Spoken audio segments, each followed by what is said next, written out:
Typewriters.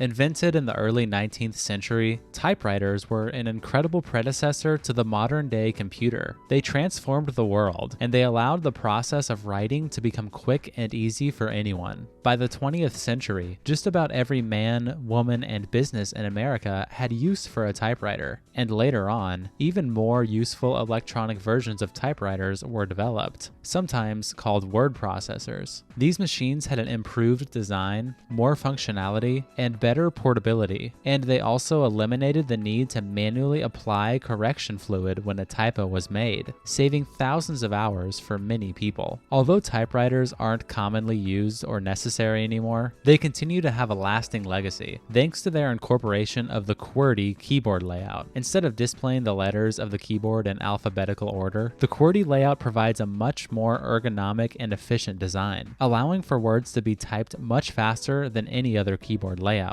Portable radios. Portable radios have been around since the early 20th century, although they boomed in popularity in the 1960s and 70s thanks to the invention of transistors. Portable radios were small devices and they were battery operated, meaning they could be used anywhere. They were seen as a symbol of youth culture, as kids would frequently use them to listen to the ball game while also walking around town. They allowed the luxury of being able to listen to music on the go, hear about the news, and they provided endless portable audio entertainment to everyone. Over time, they would lose their mass popularity. However, they still exist and can be purchased today. Slide projectors. Like portable radios, slide projectors also became popular in the 1960s, as slideshows themselves became a common format used for displaying and sharing tons of information in a way that was easy to follow. Slide projectors were used for educational presentations, family photo slideshows, art exhibits, and business meetings. While projectors are still extremely common and useful today, they are digital now, which provides for higher display resolutions, compatibility with digital content, and the ability to incorporate audio and visual elements into the presentation.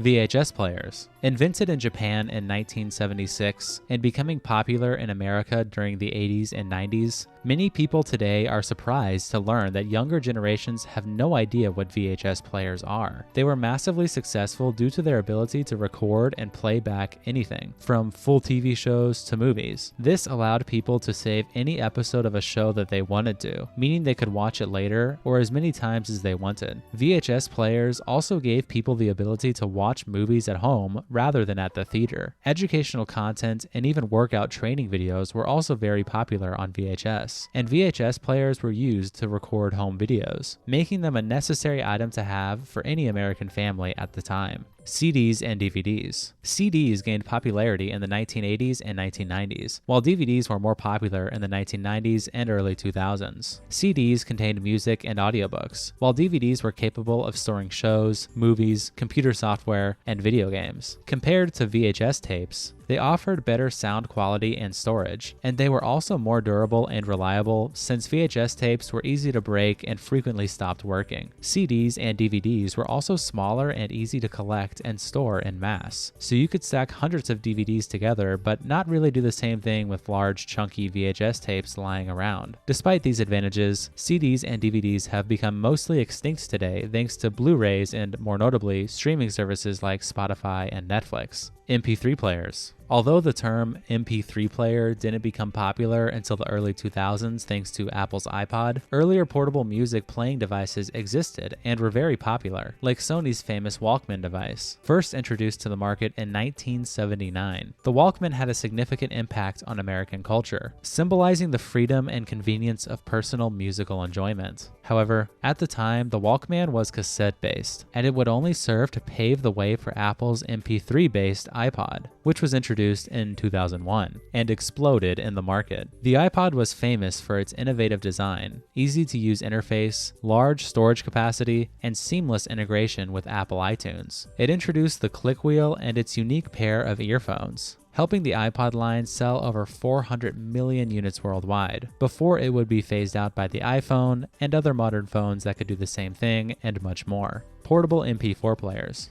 In the early 2000s, portable MP4 players seeked to capture the rapid success of MP3 players like the iPod and recreate the same magic, but for video entertainment. While the phenomenon wasn't as popular, portable MP4 devices were still widely purchased, especially by parents for their children. These devices allowed children to be able to watch cartoons and movies to keep them occupied on those long car rides. In addition to playing TV shows and cartoons, they could also be used for photo viewing, listening to FM radio, ebook reading, and voice recording.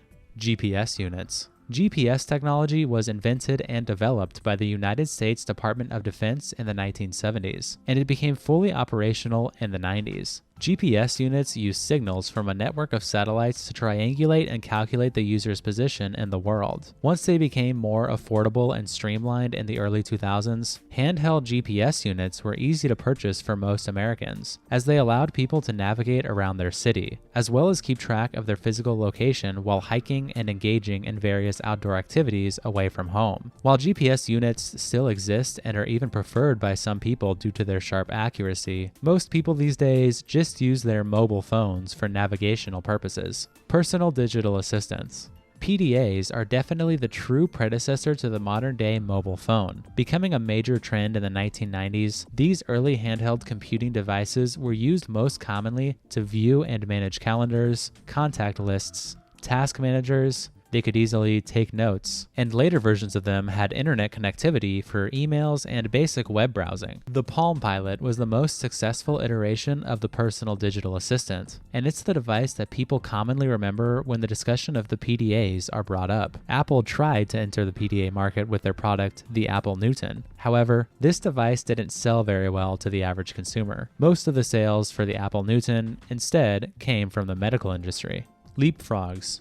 Today, many people are worried about the rising phenomenon of iPad kids, children who are growing up being raised by their tablet more than their parents. However, back in the early 2000s, if a parent wanted an easy device to keep their kid quiet and busy, they handed them a Leapfrog. These devices were made so that children could interact with various educational media, whether it was games, TV shows, or ebooks. Some programs allowed children to draw or listen to music, and most of the cartridge-based applications focused on math, science, literature, and developing problem-solving skills. The Game Boy and the DS. In the 1970s, a Japanese video game developer was inspired to make a portable video game device when he noticed a bored businessman on a train mindlessly playing with a calculator. Around 10 years later, the Game Boy was created by Nintendo, and it would reach astronomical levels of success thanks to a simple puzzle game called Tetris that was introduced with every system sold. In the 1980s, video games were seen as a nerdy activity that only kids were interested in. However, the Game Boy was somehow able to appeal to all ages. This success was then replicated in the 21st century with the Nintendo DS, a gaming device that had two screens. Like the Game Boy, the Nintendo DS also appealed to a wider demographic, including older people, thanks to some of its popular games that focused on puzzle solving and brain health. Both the Game Boy and the Nintendo DS line sold 430 million units worldwide before most people switched to playing mobile games on their phones.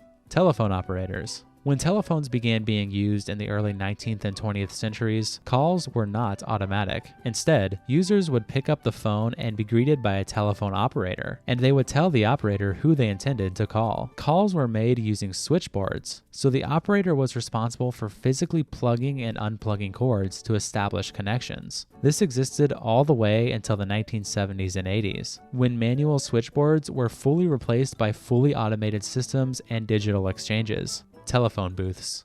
Unlike many other items on this list that are seemingly unknown by younger generations today, most young people are aware of telephone booths thanks to how prevalent they are in media, but they probably have never seen one in real life. Many were discontinued in America today because of their high maintenance cost, and the declining need for them since everyone has a free-to-use phone in their pocket that they can whip out at any time. Now that I think about it, take a shot for every device on this list that was replaced by mobile phones. Actually, that's a horrible idea.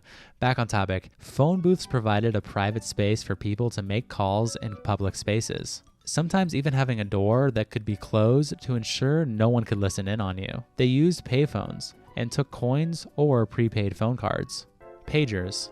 Pagers are small electronic devices that are used for receiving short messages from a paging service or network. They are a one-way communication device. meaning that they receive messages but aren't capable of sending any back. When someone sends a message to a specific pager, the device makes a sound, vibrates, or displays a message on its screen. The message itself is either a short text message or a numeric code. These devices were popular in the 90s and early 2000s among professionals at the time when voice calls or text messaging on mobile phones wasn't as good as it is today. These days, they are mostly outdated. However, doctors still use them, and drug dealers who don't want their messages tracked. Flip phones. Flip phones were the perfect response to the chunky bricks that people were forced to interact with in the 90s. In comparison, flip phones were slick, simple, and designed for portable use, easily stored in your pocket. The flip phone design also protected the screen and buttons from external damage and basic wear and tear. The screens on them were simple, only displaying caller ID, the time, or other basic information. Over time, more complex versions of flip phones came out with internet and email access, and even the ability to play games and load certain applications. However, other technological improvements like touchscreens would also spell the end for the flip phone craze of the early 2000s. These days, the only reason to own a flip phone is if you want to escape the time-sucking traps that most modern phones are full of.